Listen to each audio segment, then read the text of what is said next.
I've been thinking about myself today. Hello everyone, good morning, welcome back to my channel. তো কেমন আছো তোমরা সবাই? আশা করছি সবাই ভালো আছো আর আমিও খুব খুব ভালো আছি। তো এখন বাজে 7:30। তো এখন থেকে তোমাদের সাথে নিয়ে আমি আমার ব্লগটা স্টার্ট করছি। আশা করছি আজকের ব্লগটাও তোমাদের ভালো লাগবে। তো সকালে উঠেই যেটা প্রতিদিনের কাজ, সেই কাজগুলোই আগে করে নিই। তার মধ্যে যেটা থাকে জানলাগুলো খুলে রাখা। তো আমার হাজব্যান্ড আজকে একটু তাড়াতাড়ি উঠে গেছিলো, তো কিছু কিছু কাজ আর কি করে ফেলেছিল, আর বাকি কাজগুলো আমি করলাম। আর আজকে যেহেতু ওর একটু দেরি করে যাওয়ার ছিল, তাই আমারও আজকে কোনো তাড়াহুড়ো ছিল না।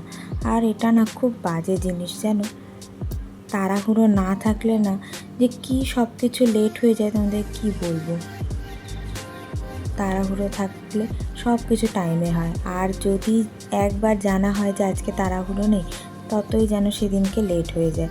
তাই তাড়াহুড়ো থাকাটাই ভালো, কি বলো, তাই না? তো দেখো, এখন ফার্স্টে আমি একটু বাইরে জল দিয়ে দিলাম, আর এখানে আমার যে কয়েকটা গাছ আছে সেগুলোই আর কি জল দিয়ে দিয়েছি। সেটা আর ভালো করে দেখানোর সুযোগ হয়নি আর কি। আসলে একা হাতে না সব কিছু পসিবল হয় না, আর গাছের জল না দিলে সকালবেলায় গাছগুলোর যে কী অবস্থা হয় দেখেই যেন মায়া লাগে। এখন এতটাই গরম পড়েছে, এই সকালে জল দিই, আবার বিকেলে দুপুরের মধ্যে মনে হয় যেন আজকে সকাল থেকে জলই পড়েনি, একদম মাটি শুকিয়ে যায়। এমনিতেও ইনডোর প্ল্যান্ট এগুলো, তবুও জল মোটামুটি 1-2বার করে দিতেই লাগছে, এতটাই এখন ওয়েদার ড্রাই হয়ে গেছে। আর এখানে আমাদের চা খাওয়া টাওয়া সব কমপ্লিট হয়ে গেছে।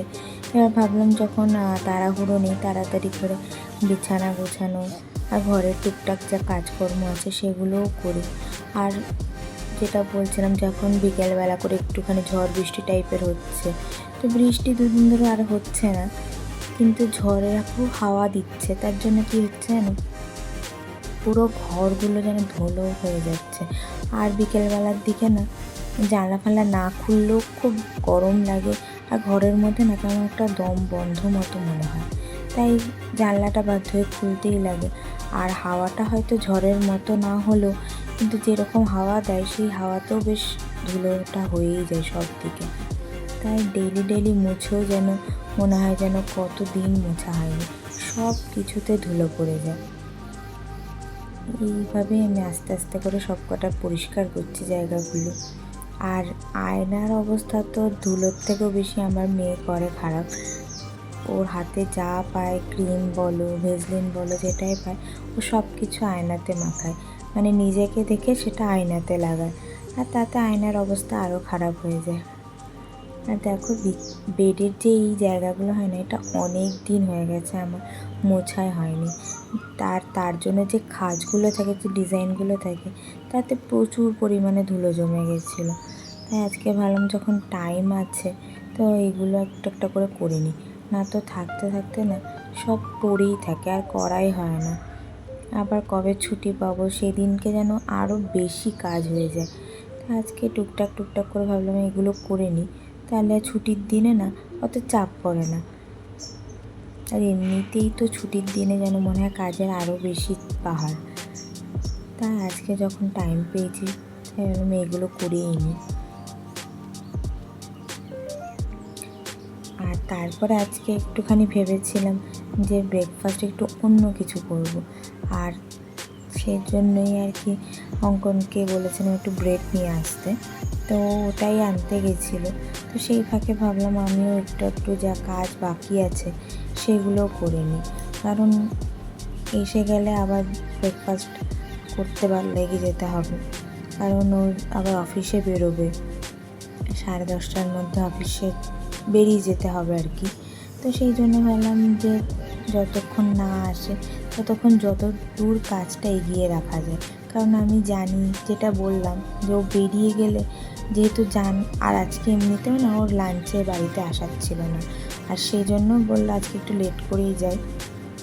তো ওই যেহেতু বাড়িতে আসবে না, ওইটার জন্য না আমার আরও লেট হয়ে যায়, মনে হয় যে হ্যাঁ ঠিক আছে করছি না করছি। তাই ভাবলাম যে ও থাকতে থাকতে না একটু হলেও অফিস যাবে সেই তাড়াহুড়োটা আছে। তো ততক্ষণে যতটা হয়ে যায় না ততটাই টাইমে হবে, না তো যেই ও বেরিয়ে যাবে না তখন এমনিই আমার যেন ঢিলেমি শুরু হয়ে যাবে। তাই আস্তে আস্তে ও যতক্ষণ না আসে আমি দেখো সব এগুলো গুছিয়ে নিচ্ছি। এগুলোও অনেক দিন হয়ে গেছে, আমার পরিষ্কার করাও হয় না, সব কিছুতে বেশ ভালোই ধুলো জমে গেছিলো। তারপরে দেখলাম আসতে এখন লেট আছে, তাই আমি একটু তাড়াতাড়ি করে বাসি ঘরটা ঝাড় দিয়ে নিই। কারণ কি জানো, বাসি কাজ যা যা আছে সেগুলো যদি সকাল সকাল হয়ে যায় তাহলে না কাজটা অনেকটা এগিয়ে যায়। আর এমনিতেও না আমার সকালবেলায় ঝাড় দেওয়ার টাইম একদমই হয় না। আর এই তো রান্নাবান্না করে না রান্নাঘরটা একদম নোংরা হয়ে যায়। তো তখন মনে হয় কি সকালে ঝাড় দিলে না ঘরটা যেন আবার মনে হয় নোংরা হয়েই আছে। তাই যদি সকালে কোনোভাবে ঝাড় দেওয়া না হয় তাহলে আমি একেবারে দুপুরে রান্নাবান্না শেষ করে রান্নাঘর তারপর পরিষ্কার করে তারপরে ঝাড় দিই। তাতে কি হয়, ঘর দরটা একটু পরিষ্কার মনে হয়। আর যেহেতু এখন আমার কাজের লোক নেই, তাই আর কি আমার ডেইলি ঘর মোছাও সম্ভব হয়ে ওঠে না। তাই ভাবি ঝাড়টা অ্যাটলিস্ট ভালো করে যদি দেওয়া হয় তাহলে ঘরটা পরিষ্কার লাগে। আর এখানে দেখো আমি এবার ব্রেকফাস্টের প্রিপারেশন স্টার্ট করে নিয়েছি। অলরেডি আলুর পুরটা আমি বানিয়ে রেখেছিলাম। তারপরে যেই ব্রেডটা নিয়ে এলো সঙ্গে সঙ্গে ব্রেডের মধ্যে পুরটা ভরে আমি স্যান্ডউইচ বানিয়ে দিয়েছিলাম। আর তারপরে ও খেয়ে দিয়ে অফিস চলে গেলো, একসঙ্গে আমরাও খেয়েছি। তো সেইগুলো আর আমার একদমই টাইম হয়নি শ্যুট করার। বুঝতেই পারো অনেকটা তাড়াহুড়োতে সেইগুলো হয়। তারপরে আমি ঘর মোছার যা কাজ বাকি ছিল ও চলে যাওয়ার পর সেগুলোই এক এক করে নিলাম। আর আমি না এরকম করে না সব কিছু গুছিয়ে রাখি, মানে বিছানার মধ্যে তুলে রাখলে না কি হয়, বেশ ঝাড় দিতে বলো বা মুছতে বলো বেশ ভালো লাগে। আর এখন প্রায় 12টা বেজে গেছে, বুঝতেই পারছো কত লেট হয়ে গেছে। তাই এখন যদি জানলাগুলো না লাগিয়ে রাখি না ঘরগুলো না আবার গরম হয়ে যায়। আর এমনিতেও এই ঘরের আমার পর্দাটা খুব বেশি ডার্ক কালার না, যার জন্য ঘরটা লাইট হয়েই থাকে। আর দেখো ঘরে এত লাইট হয়ে থাকে না, যার জন্য না আমার ক্যামেরার না মানে ভিডিওগুলো তোমরা অতটা লাইট পাবে না। কারণ একটা ভিডিও করতে না লাইটটা যেহেতু ক্যামেরার উপর পড়ে, যার জন্য ভিডিওগুলো না একটুখানি কালো কালো আসে, তোমরা হয়তো সেটা বুঝতে পারবে। তো এখানে আমি 2 ঘরেই আগে জানলাটা বন্ধ করে পর্দাগুলো দিয়ে নিলাম, যাতে ঘরটা না একটু অন্ধকার হয় আর তাতে ঘরটা একটু ঠান্ডা হবে। কারণ মিষ্টুর খাওয়া দাওয়া সব কমপ্লিট হয়ে গেছে, ওকে এবার শোয়াবো। তো এখন মিষ্টু অলরেডি ঘুমিয়েও পড়েছে, তাই আমি সেই ফাঁকে স্নানটা করে নিয়েছি। তো দেখো কীভাবে হাওয়া দিচ্ছে। তো স্নান পুজো টুজো সব হয়ে গেছে, আমার খাওয়াও কমপ্লিট হয়ে গেছে।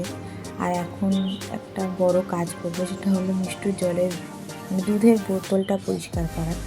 তো এই যে ক্লিনজারটা দেখলে এটা বেবি হাগে, খুব ভালো ক্লিনজার, একদম অল্প পরিমাণে লাগে।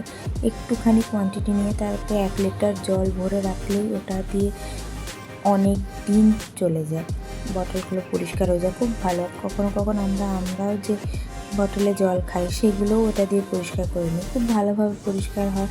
আর কোনো রকম যেহেতু বাচ্চাদের জিনিস সেরকমভাবে কোনো কেমিক্যাল থাকে না, তাই জন্য এটা মানে আমার তো খুব পছন্দের জিনিস। আমি এটা যবেতে মিষ্টু মানে আমি এখানে এসেছি বলতে পারো প্রায় 8-10-11 মাস কি এরকম টাইম থেকে আমি এটা ইউজ করছি, এখনও চলছে। তাহলে বোঝো, যদি এখনও এক্সপায়ারি ডেট হয়নি আর কি, তো এত দিনের এক্সপায়ারি ডেট থাকে এদের, খুব ভালো। আর খুব অল্প পরিমাণে লাগে, দেখে মনে হয় হ্যাঁ দামটা একটু কস্টলি, যেহেতু দেখে মনে হয় এত কস্টলি, কিন্তু জিনিসটা এত অল্প পরিমাণে লাগে যে এত বছর ইউজ করে সেই দামটা না তখন আর গায়ে লাগে না। তো এখানে দেখো আমার বটলগুলো পরিষ্কার করা হয়ে গেল, এবার ওর বটলগুলো স্টেরিলাইজড করতে দেবো। তো আমি কোনো স্টেরিলাইজার এখানে কিনিনি, তা আমি প্রথম থেকেই আর কি জলের বোতল বলো বা দুধের বোতল যেটাই হোক না কেন ভালো করে ধুয়ে এরকম একটা কন্টেনারে জল নিয়ে, জলটা অবশ্যই ভালো যেই জল আমরা খাই সেরকম একটা জল নিয়ে এরকম করে গ্যাসে দিয়ে মোটামুটি 5 থেকে 7 মিনিট মতো একদম ফুল আঁচে ভালো করে ফুটিয়ে নিই। তো এটাতেই মোটামুটি ভালোভাবে বটলগুলো স্টেরিলাইজড হয়ে যায়। আর আজকে আমাদের রাতে ঘুগনি খাওয়ার ইচ্ছা আছে, তো তার জন্য ঘুগনিটাও ভিজিয়ে রাখলাম। তো বন্ধুরা আমার বুঝতে গেছে সব কাজ ফাজ কমপ্লিট হয়ে গেল, এখন প্রায় 4টে মতো বেজে গেছে। অন্যান্য দিন কত তাড়াতাড়ি হয়ে যায়, আজকে অনেকটাই লেট হয়ে গেল। তো এখন আর ভালো লাগছে না, এবার একটু রেস্ট নেব। তাই ভাবলাম তোমাদের সঙ্গে একটু কথা বলে আগে ভিডিওটা শেষ করে নিই, তারপর একটু এডিটিংয়েরও ব্যাপার আছে, সব কিছু আছে, না তো আর ভিডিও আজকে পোস্ট করতে পারবো না। তো এই ছিল আমার আজকে সারাটা দিন। কেমন লাগলো তোমরা অবশ্যই জানিয়ে, আর ভালো লাগলে অবশ্যই একটা করে লাইক করে দিও, আর কমেন্টে অবশ্যই জানাও যে কেমন লাগছে না লাগছে, কারণ তোমাদের এক একটা কমেন্ট আমাকে প্রচুর মোটিভেট করে। তো প্লিজ তোমরা কমেন্ট করো আর লাইক করে জানিও। তো চলো আজকের মতো এইটুকুই, আবার দেখা হবে নেক্সট ব্লগে। ততক্ষণ যেন টাটা, বাই।